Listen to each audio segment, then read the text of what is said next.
সনাতন ধর্ম বললেন কি বলেছে? ক্ষেত্র ক্ষেত্র বিভাগ যোগ।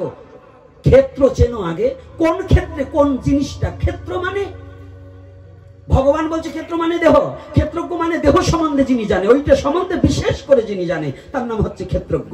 আমি যদি একচুল মিথ্যা কথা বলে থাকি, কি সেটা বলছি কি তাই না অন্যতা? হ্যাঁ, কি শ্রীমদ ভগবত গীতায় বলছে কিনা?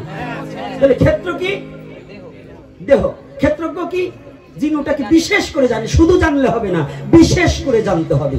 জ্ঞান যোগ আর একটা বলছে জ্ঞান বিজ্ঞান যোগ। সনাতন ধর্ম বুঝতে হইলে আর সনাতন ধর্ম পালন করতে হইলে এত সহসা না। এগুলো ভাবতে ভাবতে নিচে নোম ঝরিয়ে যায়। আর দুদিন ধরে সনাতন ধর্ম বুঝবার চাও, এত সহজ নয়। কথাটা বুঝতে পেরেছেন? জ্ঞান যোগ, তারপরে বললেন জ্ঞান বিজ্ঞান যোগ। আছে কিনা? তাহলে জ্ঞান বিজ্ঞান কি?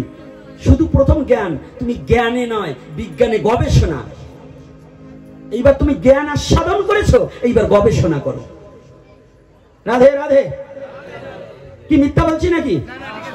তাহলে গবেষণা কাকে, তাকে কি বলে? বিজ্ঞান বলে না? যারা গবেষণা করে তাকে কি বলে? তাহলে বিজ্ঞান বলে। তাহলে এইবার বলছে জ্ঞান এবং বিজ্ঞান। তোমার জ্ঞানের দ্বারা তুমি জেনেছো এটা কি, এইবার এইটার ফলাফল কি, এইটার শক্তি কি, এইটার তত্ত্ব কি, এইটার ক্রিয়া শক্তি কি, এইটাকে অবগত হতে হলে তোমার এটার উপর কি করতে হবে? গবেষণা করতে হবে। এই গবেষণার নামই বিজ্ঞান।